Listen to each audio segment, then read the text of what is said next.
Hey everyone, before I get started, I just want to remind you that if you like my content, hit that like button, subscribe to my channel, and then join the Militiaman and Crew Patreon community by clicking the link in the caption.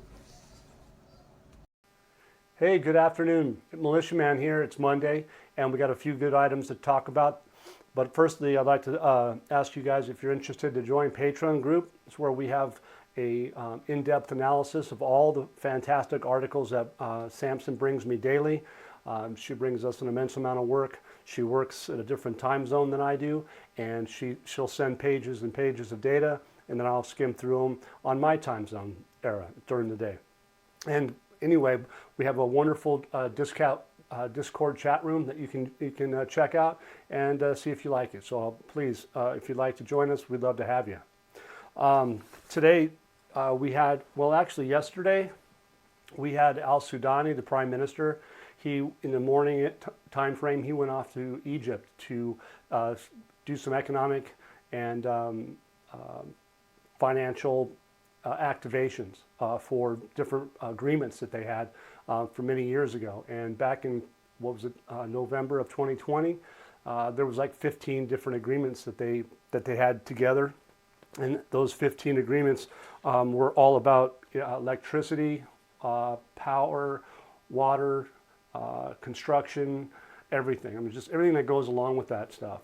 And what they were going to do is they're going to swap oil for reconstruction effort. So he went off and ended up coming back. And what we believe is that since he was on his way for activation, he came back with activation. And so in Patreon, I showed that, about 3 different articles that outline the timing of this and the things that they did.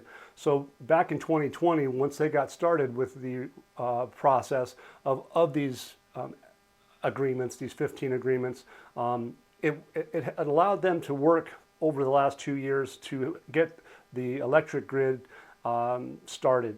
And, well, they've had it started, but to interconnect, they had Egypt and Jordan working together. There was, at the same time, in a peripheral sidebar would be that Saudi Arabia was doing electricity. We know that there's Iran electricity, and Turkey has electricity coming into Iraq. So basically, all those countries that are around the perimeter of Iraq are helping supply electricity. And one of the things that you're going to need for reforms, one of the most important economic factors of any reform in a country is their banking system.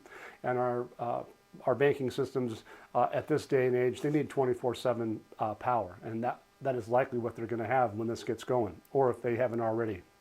But the activation of that was really, really good. The key components, again, they were for protocols for transport, water resources, health and environment, justice, investment, housing. I mean, you name it. So you can see that what's Iraq going to be doing? They're going to be building houses, reconstruction. They're going to be building businesses, roads.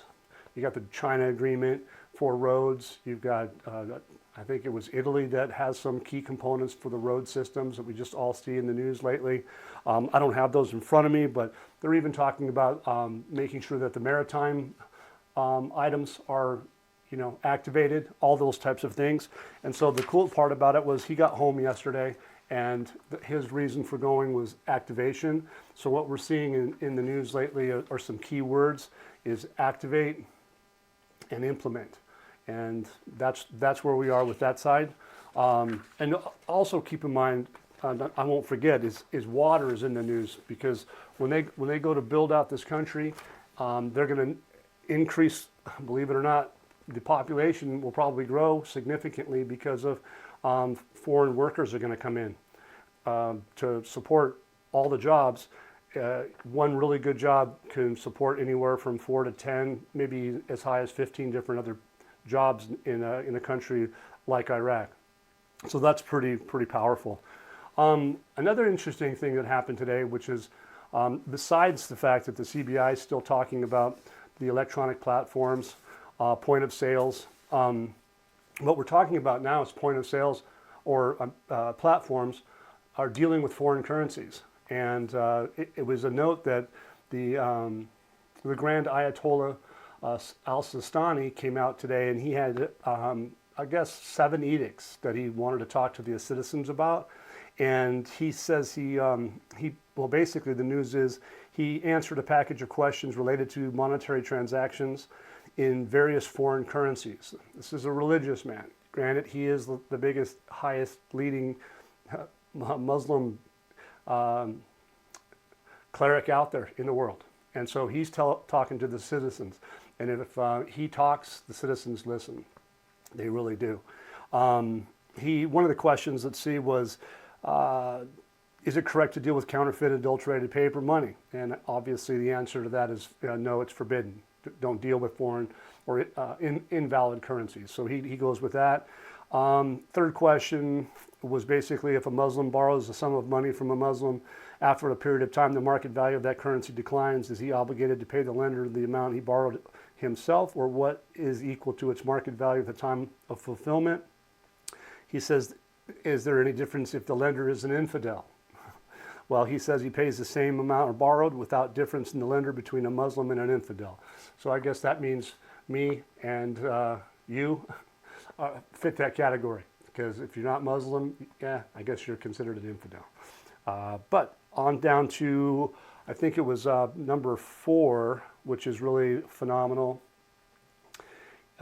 He says, banknotes, since they're numbered, may we be sold to each other different regardless of their gender for cash or credit? So is it permissible to sell 5 Kuwaiti dinars for 10 Iraqi dinars?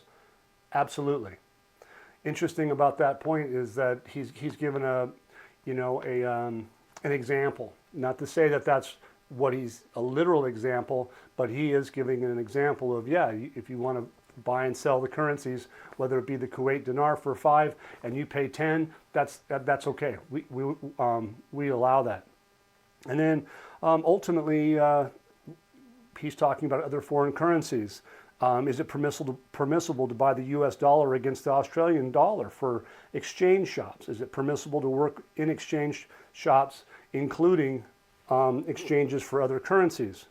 And back again, he says it's permissible to sell banknotes equally or preferentially with different genders or with their union if the sale is for cash as well as credit with different sex. But within the union, it's not without problems. So the translation is probably pretty weak on that, but the bottom line is, can we trade other foreign currencies? And the answer is yes. And I think the last answer was, is it permissible for a person to buy cash and give specific profit in exchange for it? Answer to that is, there's nothing wrong with selling foreign currency in the local currency, even if it is for more than the market value on credit, but it's not permissible to increase the named price in return for extending the time period. So basically, they don't want you to extend things out and make a profit off people in that manner. But if it's a one-off back and forth, I think that's acceptable. So that was pretty interesting, because he is the Grand Ayatollah Al-Sistani, and he's out talking about exchange, currency, foreign currency exchange. It's a pretty big deal. So the next thing I wanted to get with you guys on is the central bank announces the start of expanding coverage in accessing the electronic platform. The electronic platform is not going to go away. It's all about exchange, and they want all the merchants in the future. They want the citizens effectively, everybody to be on board. The customs, everybody's going to have a little bit, maybe a little more education, or it's already under process. That they're going to have to get on this platform whether they like it or not, because they're going to go to the private sector. So this article here from the CBI out today, it says the central bank continues to follow the instructions previously issued to ensure the stability of the parallel exchange rate. So the parallel exchange rate is the official rate compared to what the local street rate is, and they're trying to get that to a point where that it's stable. And when they get it stable, we'd like to think that then they could effectively make another exchange rate change whenever they feel like it, because they've proven to us that they can do that just about whenever they feel like it. Back to says the recent decisions for the Council of Ministers refer to dealing in dinars. It says, so there's no justification for citizens to use foreign currency in local transactions. So in other words, in their local transactions, there's no reason to be doing anything outside the dinar. That's what they're going to go with. So if you're going to go buy a car, dinar. You're going to go buy a loaf of bread, dinar. Just the way it's going to be. And he says regarding in dealing with the yuan, which is the Chinese currency, he says there's a continuous communication by the central bank with Chinese banks in order to activate and allow merchants to directly transfer, meaning that the central bank delivers the dinar through banks and the transfer is directly through the use of the Chinese yuan currency. So there you go. It looks like that Iraq is gearing to be fully international. Trading dinar and yuan now for foreign trade is it's so timely you can't believe it. So I'm pretty happy about that. I think you all should be as well.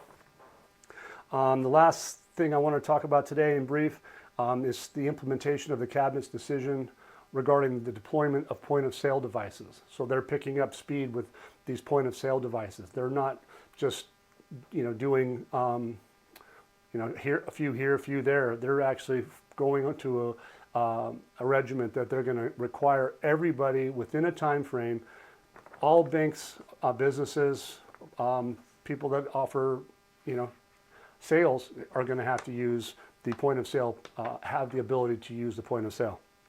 All licensed banks, they must publish services, spreading electronic collection services.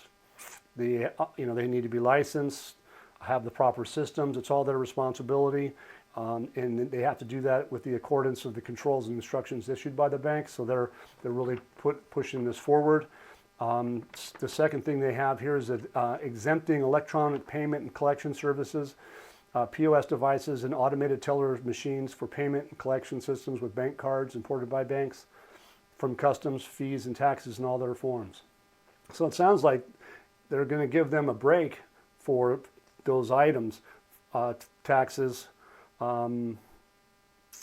fees, yeah, in all their forms. So basically, if you're getting exempt to be able to do transactions with the point of sale from taxes, sounds like the fees are going to be down for them. So it's a kind of a motivating factor, I believe, for them to give them some breaks. And so we'll see how that goes. But their point is that it's not that we're waiting for this to everybody to be hooked up. What we're waiting for, though, is that they get this thing started, and then they'll allow the merchants to have. I think it goes out to the 1st of June of 2023. So they're just going to be required to be hooked up to the point of sale. So those are some of the things that we have today, and I just want to say thank you for all your time and effort, and I hope you guys get something good out of this, because if you guys see it like I do, all these different steps that we've been seeing, from the electronic platforms to the point of sale to the clearing of foreign currencies with the dinar, all that stuff's getting ready, the taxes and tariffs at the borders, all of these things are in the news constantly, and they're moving forward. This Al-Sustani Grand Ayatollah coming out and talking about foreign currency exchange with the citizens is some of the best education I've seen in 13 years. And I take it very seriously, and I'm very excited about it, because he's not a banker, he's not a businessman, he is a cleric, he's a religious man. But when he speaks to his citizens, they listen. And so what he did was he was educating them, because the people were asking him questions. Is this okay to do this? Is this okay to do it this way? Is this okay? And you heard all the answers, and most of them were all yes, except for the counterfeit currency. So don't get caught with counterfeit currency. And if the bankers want you to get hooked up to the platform, it sounds like he's giving you permission to do so, and it's all good for us. So great. So anyway, if you like this stuff that we bring, click that subscribe button, and if you feel like you want to help keep the content coming, please donate, and we'd love to have you guys here with Patreon at any time. Thank you.